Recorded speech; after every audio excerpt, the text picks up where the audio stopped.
Welcome back to the sweatshop, boys and girls. In today's video, we're going to be working on this 2010 Volkswagen Jetta TDI.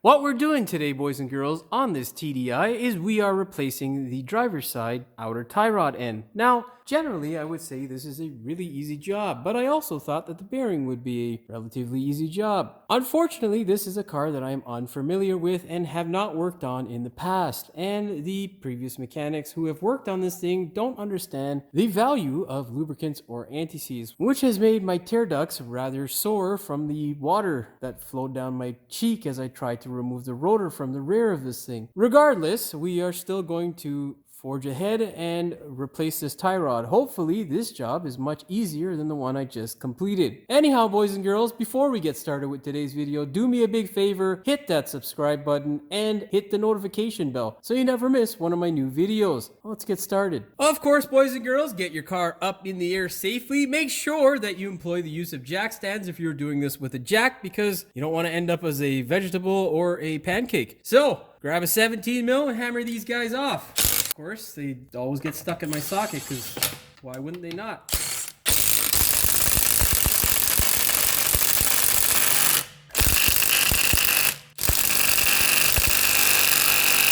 Oh my god. These are supposed to be put on at 89 foot-pounds. I think this one's at 8,900. This one's also joined the 8,900 club. Oh my god, fuck it. You know what? We're just gonna get my pneumatic gun, because that fucker has 1,000 nut-busting foot-pounds of torque. Alright, boys and girls, let's employ the use of some nut-busting torque. Oh, that was very uneventful. Maybe I should turn my compressor on. With your air compressor full of juice, boys and girls, employ the use of your nut-busting torque gun. I don't know if that makes sense, but I'm too tired to care. There we go. See? Fuck you, DeWalt. 1, 2. I don't know why these guys always get stuck. It's the most annoying thing ever. Volkswagen. Das bullshit. Oh, I should have said that after I pulled this fucking wheel lug off.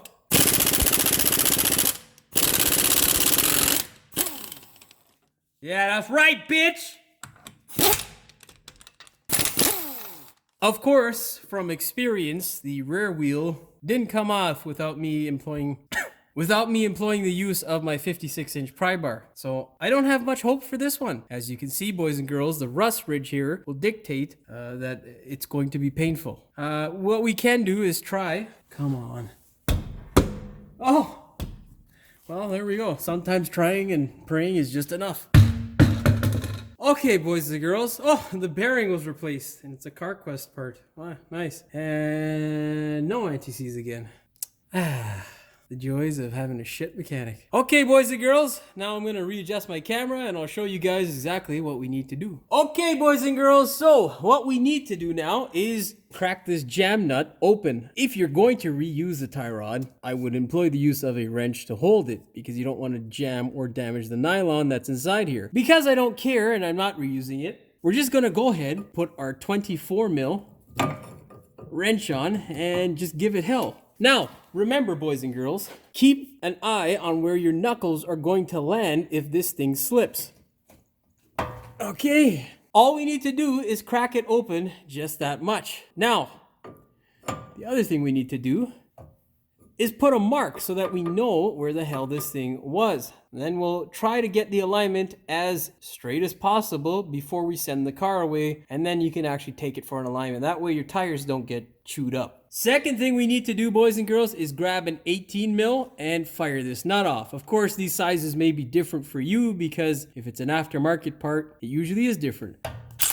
Get your favorite Ugga Dugga gun and fucking hammer. And hammer.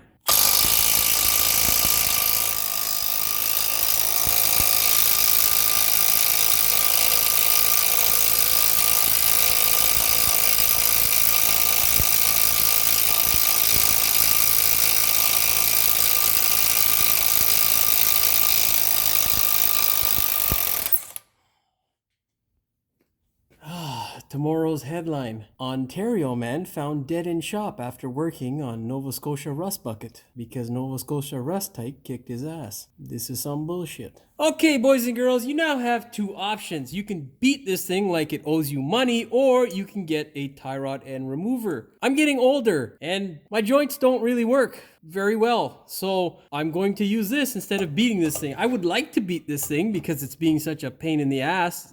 Well, not really the tie rod, but the car overall. But I don't have the strength anymore, boys and girls. I hope my kids don't see this video. You always want them to make sure they have that healthy fear that you do have the strength to whoop their ass. But anyhow, get the tool in place properly and then fire. Ah, yes. At least that came apart with some normal pressure. I'll be back. Now, boys and girls, all we need to do is two things. Compare the damn part to make sure it is the same, relatively the same, before you pull it all apart. Maybe I should have did that before. Anyhow, that's not the point. What we need to do now is twist this thing off. Of course, you can see how much rust is here. Hopefully, the rust hasn't made its way into this section here of the tie rod. So, the only way to tell that is to take it off and try to twist it. And as you can see, we are lucky it hasn't. What we will do, though, is employ the use of some anti-seize, so that we don't end up with a potential for moisture to make its way in there and make us cry. More specifically, have issues that tissues just won't solve. Now what you need to do, boys and girls, is walk your parts over to the bench. You're going to put the base down on your bench on a nice level surface. You're going to center both ends of the tie rod end and make sure that they are approximately in the same place. If they are not level with each other, then you may have to adjust as needed. Of course, this is a short-term adjustment and you should go get an alignment afterwards. Okay, boys and girls, grab some anti-seize and douse your shaft with it.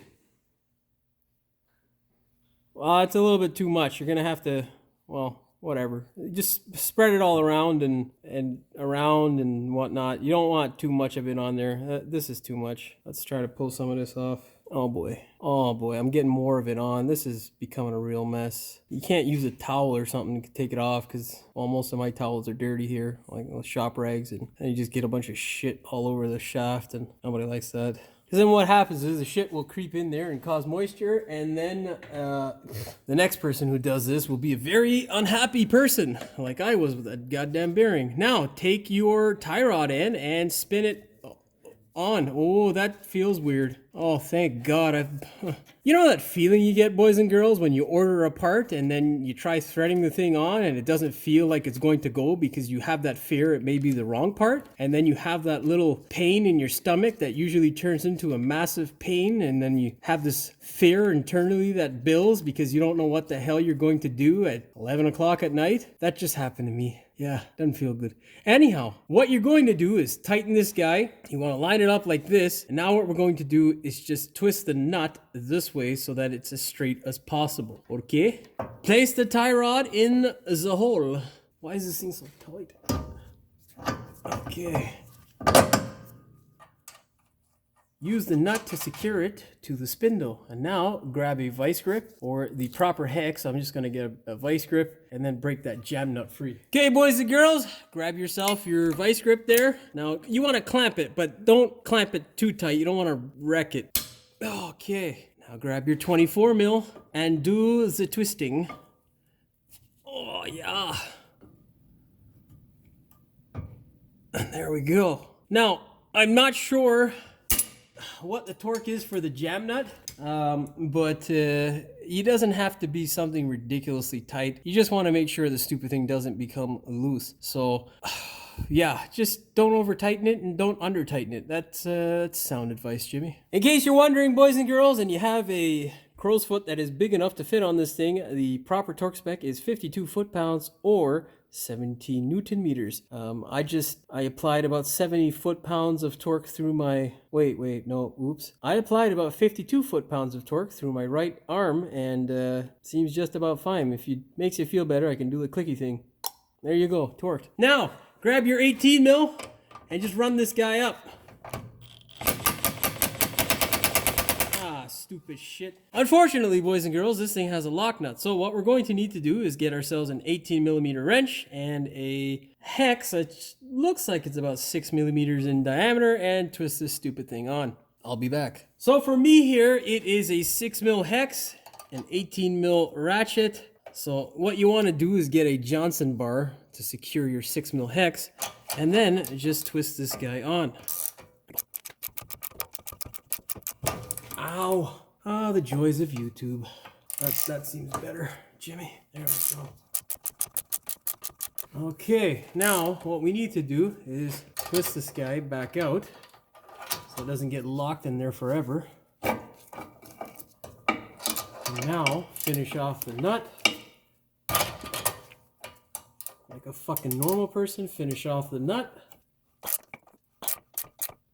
Now, we're just trying to snug it up. Now we can grab our torque wrench and torque this thing. Boys and girls, grab your torque wrench, set it to 15 foot-pounds or 20 Newton meters.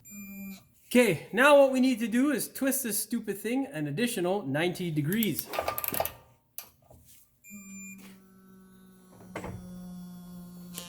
All right, good to go, boys and girls.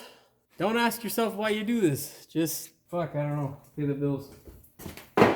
That's all she wrote for this one, boys and girls. You're good to go. Now all you got to do is take it to a good alignment shot, get this thing aligned, and take it for a test drive. Make sure it doesn't make any clucking sounds and your wheel's not going to come off, and you're good to go. Of course, we're not done yet. We still got to put the tire on, so hold on. Well, boys and girls, someone has actually replaced the bearing on this thing a short while ago because it's not a rusty pile of shit. So what we have done in order to keep it from rusting and turning into a pile of shit is put on a layer of anti-seize. That way, when the customer actually goes to change her wheels and tires from summers to winters, she won't have to kick this thing like it's one of her deadbeat friends or something. I don't know. Somebody who she doesn't like. Anyhow, boys and girls, you can go ahead now, place your rim and wheel tire combination back on the car, and then get your torque wrench because we're going to have to torque this thing. So yeah, you know the drill. I mean, the wheels usually go back on after you're done the repair. Yeah, you don't know why, but I had a brain fart and didn't record me lugging this what seems to be 600-pound tire back onto the car. Just with the Volkswagens, it can be a little bit of a pain in the ass to get them to line up. So take your time and make sure if you don't have the Torx bolt on the rotor that you line it up, meaning the bolt holes for your wheels. Because if you don't, oh man, you might lose your mind trying to get them to line up all at once. It's like having, you know, all the stars in line and you play a lottery ticket and somehow you win the lottery. That's what it feels like. Anyhow, boys and girls, thread in your bolts by hand. Make sure you get the wheel nice and on the hub so that when you go and pull the bolts down with your ugga-dugga gun, you don't ruin the hub-centricness of your rim. Yeah, that's a new word now. Hub-centric with hub. Oh fuck. Whatever. Hub-centricness, boys and girls. You heard it here first. Jimmy's Auto Clinic coining that shit. Hub-centricness. That sounds legit as hell. Anyhow. And, okay. And then,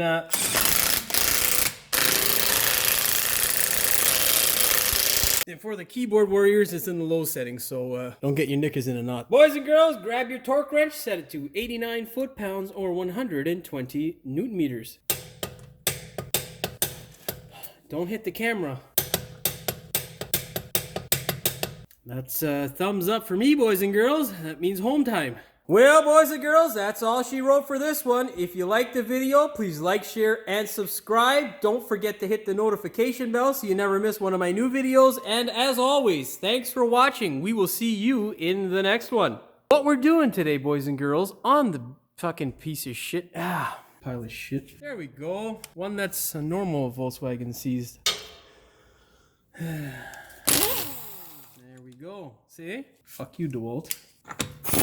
You let down pile of shit. God damn. Set. Yeah. It's a lot of rod in this shaft. Fuck you, Roy. Don't drop the nut on the floor, son of a bitch. Let's just tuck this Johnson bar somewhere. Fucking cooperate, you pile of shit. That's a thumbs up for me. You should get the thumb in the fucking frame. Trying not to get the fucking glove into the camera frame, and in doing so, I just fucked my thumb up. That's what I am. I just fucking collect money and pass it on to the fucking bill collector, otherwise known as our shit government. Anyhow,